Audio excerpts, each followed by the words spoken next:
bawahnya. 3 menit tadi udah. 3 menit satu pendahuluan.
Dalam pembelajaran terpadu yang baik, biasanya berlangsung di kelas berusaha mengikuti alur seperti pendahuluan, kegiatan inti, dan penutup. Jika kita melakukan pembelajaran tidak demikian, apakah pembelajaran akan berjalan dengan maksimal? Apa memang harusnya step by step begitu? Ya, terima kasih Mbak Ani sudah bertanya. Mohon ditunggu ya, kami akan mendiskusikan jawabannya dari pertanyaan tadi.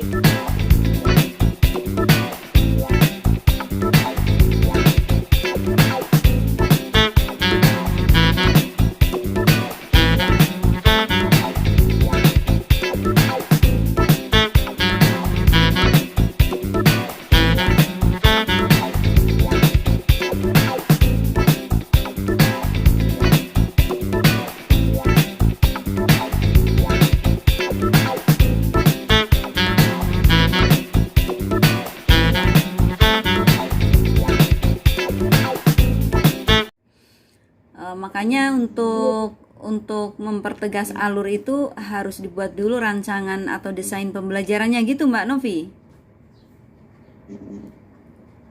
Ya Bu, seperti itu. Oke Mbak Cucu, silakan. Iya, terima kasih Mbak Novi. Bagaimana Mbak Ani, sudah puas belum? Ya, jawabannya dapat diterima. Sudah puas. Udah puas ya. Terima kasih Mbak Ani. Oke. Saya penasaran nih Mbak Cucu sama Mbak siapa tadi yang tanya itu, coba dong perlihatkan wajahnya. Mbak Cucu. Sebentar biar Iya, kan ini Mbak siapa nih? Mbak Mutia. Oke, Mbak Cucu yang mana? Ini Bu. Oh, coba tangannya angkat. Iya, gelap ya. Oke, kirain Mbak. Gelap. Iya ya, oke, bagus sekali. Ini masih ada yang mau disampaikan sebelum saya menyampaikan, nanti boleh menyampaikan lagi. Iya. Barangkali teman-teman ada yang ingin bertanya lagi, dipersilahkan. Iya, ini kelompok ini kompak dan gemesin ya. Gemesin, suaranya bagus-bagus, kompak. Nah, nih. Terima kasih Ibu. Iya. Oke, baik, sambil menunggu teman-teman yang barangkali ingin mengajukan pertanyaan atau mungkin menanggapi, saya ingin juga ikut menguatkan tadi pertanyaan yang pertama, apakah tes lisan atau tertulis yang paling efektif untuk pembelajaran terpadu atau pembelajaran yang lain tidak hanya terpadu. Untuk awal ya ini ya, untuk di awal, mungkin bukan yang dimaksud ujian yang dalam proses, tapi mungkin untuk membuka pembelajaran begitu. Sebetulnya ada beberapa cara, meskipun tidak lisan, ada juga yang dengan cara ditulis tetapi nanti kemudian dilisankan juga. Nah, tapi ini agak sedikit menambah waktu ya. Jadi nanti dengan menggunakan metode everyone is a teacher here. Jadi guru menyampaikan secara lisan. Ayo silakan ditulis masing-masing di kertas dalam waktu 1 menit jawab ya. Kemudian nanti langsung siapa yang mau menjawab langsung maju dijelaskan secara lisan juga. Ini berarti kan menambah waktu ya. Ini memang mengurangi kejenuhan dan juga membuat siswa juga lebih berani karena tidak hanya sekedar menjawab lisan tetapi dia masih harus maju dan layaknya seorang guru dia menjelaskan begitu ya. Tetapi memang ini lebih butuh waktu. Berarti kalau mau seperti ini ya persiapkan dengan baik semuanya, pastikan bahwa anak-anak geraknya juga cepat. Nanti kalau misalnya mau dicoba dengan model seperti ini dan anak-anak seperti tadi misalnya ketika ditawarkan siapa yang mau maju, nggak ada yang maju misalnya, kan suatu ketika terjadi juga begitu. Nah, guru harus punya alternatif metode yang lain untuk menanyakan sehingga tidak macet atau tidak menjadi patung seperti tadi ya. Seperti tadi kemarin sudah disampaikan oleh mahasiswa. Begitu. Dan saya kira ini akan sangat fleksibel, akan sangat tergantung pada situasi dan kondisi. Suatu ketika butuh dengan cepat sehingga harus menggunakan tes lisan. Suatu ketika butuh komunikasi yang erat karena mungkin ada kebisuan atau mungkin ada hal-hal yang menyumbat komunikasi sehingga perlu juga dengan tes lisan sehingga guru bisa sambil mengkondisikan secara psikologis agar anak-anak itu tidak terlalu merasa sedang dites begitu. Kalau tulisan kan tidak bisa begitu. Nah, ini kondisionalnya. Atau suatu ketika butuh dengan tes tulis karena suatu sebab. Nah, makanya disebutlah ini kondisional. Tetapi secara umum memang kalau tes lisan, ketika guru menyampaikan tes lisan tetapi dengan cara yang persuasif, dengan cara yang humanis, dengan cara yang menyenangkan, yang tidak membuat berdebar-debar, ya pasti di situ lebih efektif. Tapi ada juga loh guru yang bertanya lisan itu malah bikin siswanya takut. Ada juga. Jadi ini tergantung pada style gurunya. Kalau gurunya itu enak, welcome, ya, bertanya saja tidak seperti sedang menghakimi. Tapi ada juga guru yang kalau bertanya itu seperti orang sedang menghakimi, sehingga muridnya tuh ketakutan. Mau ditanya tuh mau jawab tuh takut salah dan lain-lain. Begitu ya. Nah, tadi kalau sesuai alur apa tidak, pertanyaan dari siapa tadi yang kedua? Ini memang idealnya ya iya sesuai alur, makanya itulah gunanya rancangan pembelajaran atau desain pembelajaran. Tetapi sekiranya ada suatu sebab, kadang-kadang kan skenario itu tidak selalu bisa, kenyataan tidak selalu sama dengan rencana ya. Kadang-kadang suatu ketika guru sudah mempersiapkan dengan baik, tiba-tiba di sekolah ada tamu kunjungan dari bupati misalnya tiba-tiba dalam waktu yang mendadak. Pasti tidak akan bisa sealur juga ya. Dalam kondisi normal mungkin iya, atau bukan bupati tetapi tiba-tiba ada anak yang di situ sakit atau apa yang menghebohkan kelas sehingga alur yang tadi sudah dibuat tidak bisa berjalan secara wajar. Nah, ini juga sih namanya di luar skenario ya. Artinya di luar dugaan lah. Di luar sesuatu yang sifatnya itu tiba-tiba, sesuatu yang sifatnya itu tidak wajar gitu. Ini namanya kan perkecualian ya. Tapi jawabannya tadi sudah sangat bagus. Oke Mbak Cucu, apakah sudah selesai? Mbak Cucu? 3 menit. Iya, 3 menit.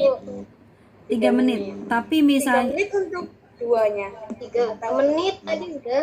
3 menit satu pendahuluan 3 menit, pembukaan 3 menit. bukan sayang. Udah dua-duanya. Jadi iya. Jadi gini, manajemen ininya ya besok.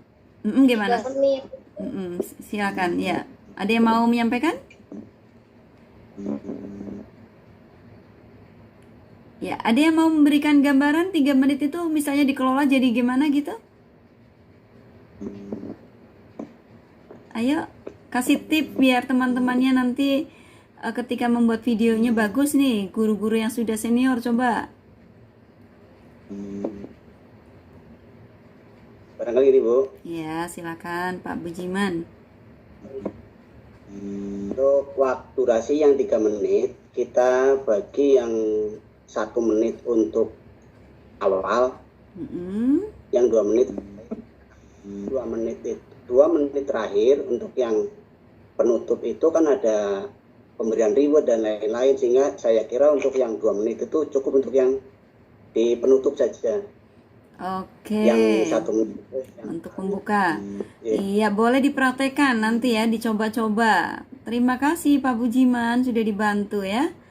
Oke, ada lagi yang mau memberikan strategi 3 menit itu seperti apa pengelolaannya, silakan. Apapun masukannya, minumnya tetap teh gelas. Yang di sebelah saya adanya teh gelas. Iya. Ayo, ada yang mau kasih ini lagi? Kasih, ya. Silakan.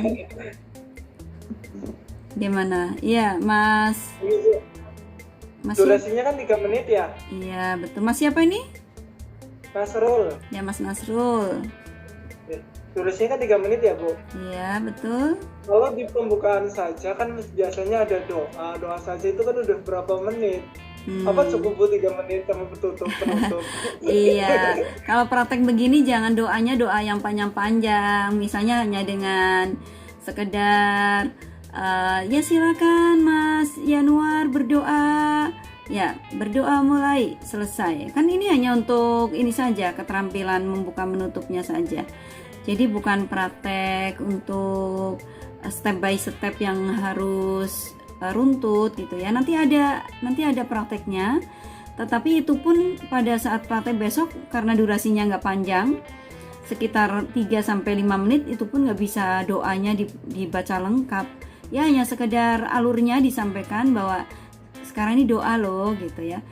Nah kalau yang kreatif mahasiswa silakan nanti dengan running text juga ya di video ya. Jadi videonya tuh diberi keterangan pakai tulisan. Jadi itu untuk mempersingkat pengucapan juga. Kalau ada tulisannya kan nanti jadi tidak perlu ngomong panjang lebar tuh.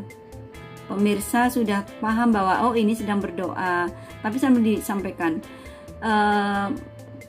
sebelum kita memulai pembelajaran anak-anak, kita berdoa dulu. Hal ini akan disampaikan, ya akan dipimpin kok disampaikan. Doa akan dipimpin oleh Mas Nasrul misalnya.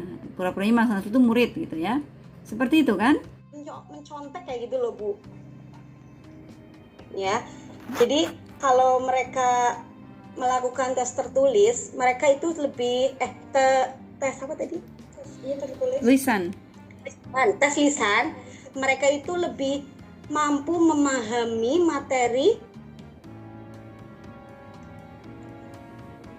dengan lebih baik gitu loh Bu, menurut saya.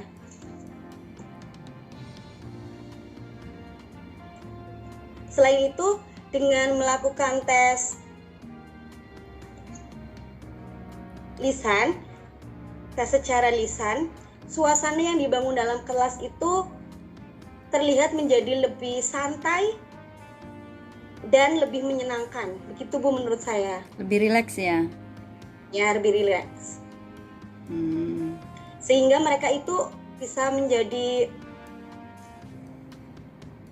menciptakan, maksudnya gimana ya, mampu menciptakan sebuah komunikasi antara murid dan siswa, murid dan guru maksudnya, tapi lebih efektif gitu loh Bu.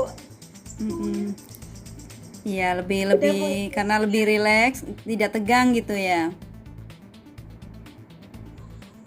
Mohon ditunggu ya, kami akan mendiskusikan jawabannya dari pertanyaan Mbak Hani tadi.